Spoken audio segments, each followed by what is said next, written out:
you doing? Good, how are you? This is cool. You had fun today?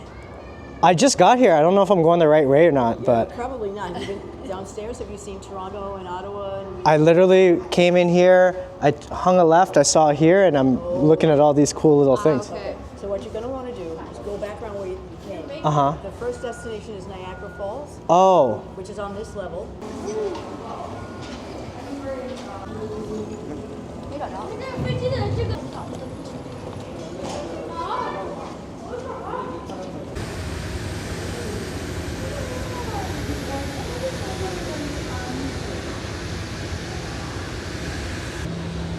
If anyone's been to Niagara Falls, you know this is exactly what Clifton Hill looks like.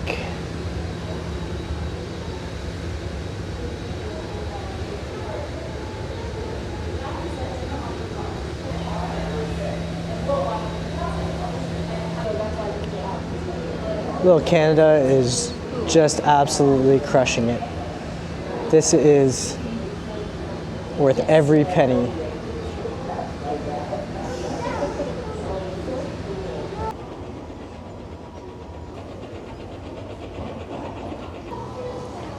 I haven't said much because I am just absolutely in awe. This is unbelievable. The amount of detail here, how beautiful these buildings look, the landscaping. I am definitely going to talk to these artists after I'm complete. This is probably one of the coolest things I've seen. Even the boats are rocking in the water. Look at the detail here.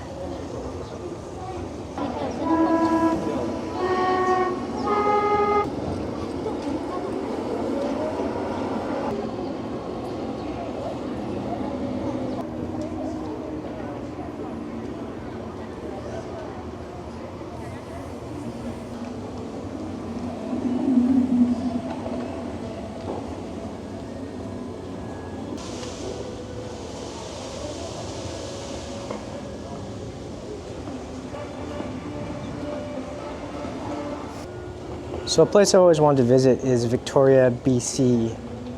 I heard it's absolutely beautiful. And this miniature is only making me more interested.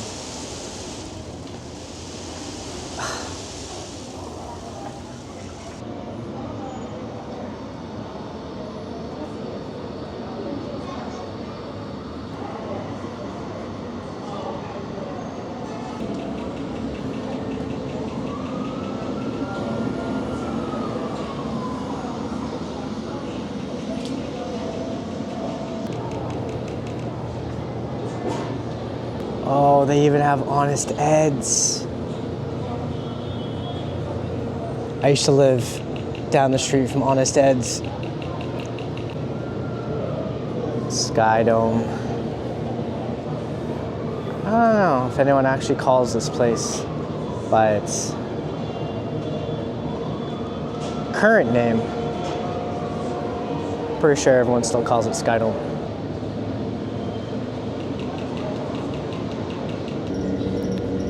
Can't wait to edit and just watch this video afterwards. Getting up close and just seeing all the little details, like even in the stores. I can't imagine how much time and effort it would take. I'm definitely going to talk to the artists after and just learn more about the process. This is just so cool. So for those of you who have driven from Toronto to Niagara Falls or to Buffalo, you probably see this off the distance. This is the Skyway Bridge, or you've driven on this. This is the Skyway Bridge. It says the Burlington Bay James N. Allen Skyway, or simply the Skyway Bridge to Hamilton, was completed in 1958. At the time, it was the longest bridge in Canada. And yeah, as you're driving over the bridge, you can see usually smoke coming out of these big factories off in the distance. They call it Steel City for a reason.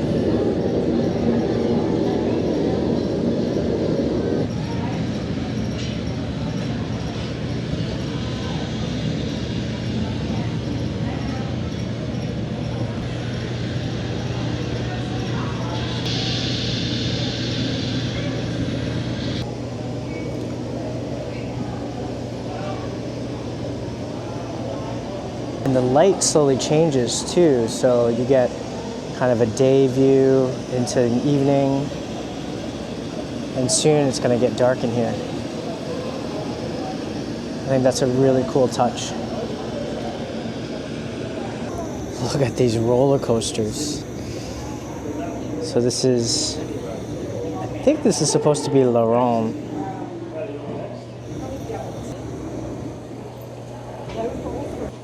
Look at this flume ride.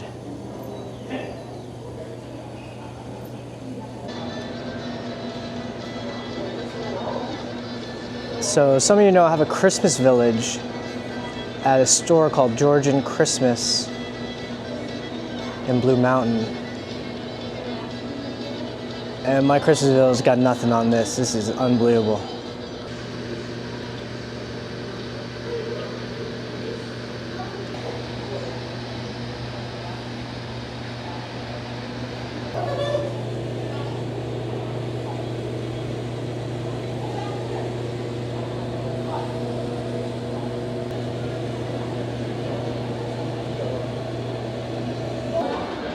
So this is the East Coast.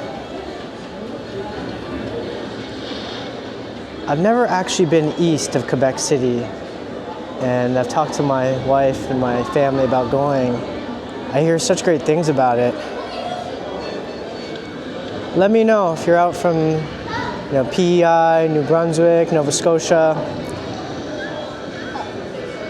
Let me know in the comments, where do I need to go? Check out. All right, so far I gotta say this has been an amazing experience. I'm definitely gonna go back around for another look. It's just so cool because you have not only the night version, but the day version as well at the exhibit. So I'm gonna take another walk around, but yeah, highly recommend it. If you have kids or you're just into miniatures or you just wanna see something cool, definitely worth the price of admission. Definitely come down and check out Little Canada. Moving chickens. Chickens are moving. This lady just told me the chickens are moving. Chickens are moving. Oh, hold on. Look at that. Isn't that Isn't this amazing? This is unbelievable. Unbelievable. It's one of the best things that I've seen anywhere in the world. I think it is one of the best things I've ever seen anywhere in the world. It's And stunning. it keeps going, so we've got to come back because they're not done yet. Oh, this is my second time around. Yeah. No, but they're not done in Canada yet. We got a long ways to come. They're building more? Building more. Because Canada's really huge. And if you look, there's a sign that said, "Come and see." It looks just like this down the main drive. It's beautiful. I always just drive right past and go to Niagara Falls, but maybe I should stop next time. This is very It's charming, but you got to choose your times. Don't go in the summertime. So I just talked to these really nice ladies who said, hey man, you gotta take your wife out to Niagara-on-the-Lake around Christmas time. She says it gets really busy in the summer, but around Christmas, it's very quaint. They have like little Christmas setups and decorations, and they have some really nice hotels and stuff. Sounds exactly what my wife would be into, so I think we'll have to book that. See if I can find a weekend and get out there, because these ladies made it sound like I was gonna win some brownie points if I booked it. I'm back. Oh, hi. Hey, how you doing? So you had a good time? Okay, that was unbelievable. Can we talk about that for a sec? Yeah. Okay, so first off, like what scale are these miniatures? 1 to 87, which is 1 to 87? which is model railroad scale. Do you mind if I just put this so I can hear this better? So It's model railroad scale, 1 to 87, and everything is done in proportion to that. Because we were founded by people, or one guy who was into model railroads. So everything's on that scale, so we can buy people and things like that that are in proportion. Okay. HO or HO? 1 to 87. And so where did you learn to do this? Because this seems like such a, like the detail is unbelievable. Well, I do have a background as an artist, but Uh-huh. they don't teach miniatures in art school. So Okay. everything I've learned about this has kind of been on the job. On the job? And yourself? I have a background in architecture, so I had done some model making before, but at a much bigger scale. Most of what I've learned has been on the job training as well. Really? Yes. And so like in terms of team, like cause this is a big job. So how many artists are working on like any, like let's say like just the Niagara Falls exhibit? Well, when we started, we only had about 14 people. Only 14? Yes, and now we've got between 35 and 40 here. I mean, and they come from all different backgrounds: architecture, art, engineers, model makers, people who've done theater, one woman who makes dollhouses as a hobby. And we all kind of bring a little something to the table and kind of learn from each other. So how do I get a job here? First thing, you have to fail a sanity test. A sanity test? Can I show you my Christmas village? Sure. Of course. Okay, I'm gonna show you my Christmas village. Okay, one.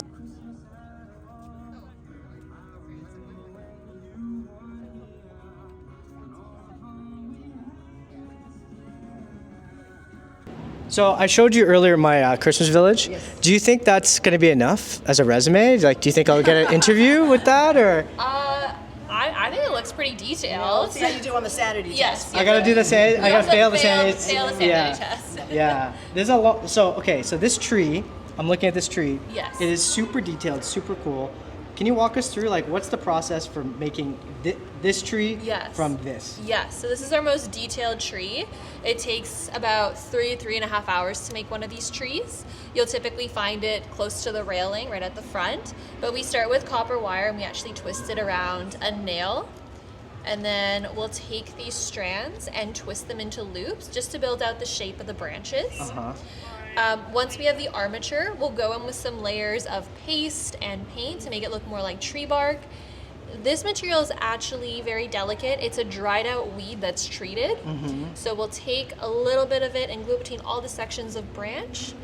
And then we'll go in with some crushed up sponge and foam for the leaves. So we'll go with a spray glue on here, and then we'll sprinkle this on top, and it comes in all Okay. different colors. Wow. You can kind of...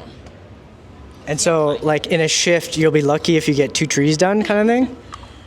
It depends on, depends on the tree and depends on how good you are at this. Yes. There are some people who can do them fairly quickly. And these are the trees that are closest to you. The trees that are further back will not have as much detail, so they won't take as long. I see. Yeah. Could take 40 minutes, an hour. So Clifton Hill was unbelievable. It looked exactly like Clifton Hill. How long did that take to build? Like end to end, let's say from design, like sketches, getting the images, and then to what we see today. Trying to think. So Niagara is one of the first areas I actually worked on when I started here. It took a long time because with Clifton Hill, everything's on a slant. So all the buildings. I noticed that. So we did a lot of research. We did some trips out to Niagara. We looked a lot on Google Earth, Google Maps to scale down the buildings in AutoCAD, Illustrator, and then we'll laser cut everything from scratch. So we'll cut out each wall out of plastic acrylic and piece it together. Time today?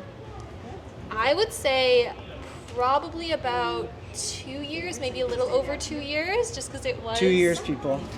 2 years. just for that whole Niagara destination. There was a lot of new pieces with Niagara that we had never done before, especially with vineyards and the falls. So there was a lot of experimenting with that for sure. I was gonna say, I'm totally impressed. This was like such a great experience.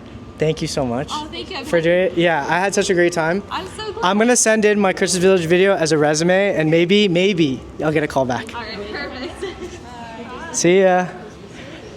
That was Claudia and Sierra. Awesome people. 2 artists of the 40 artists that work here who have just created an absolute masterpiece. As we leave, here's one more shot. I am gonna have the best time editing this video. It's gonna be so much fun.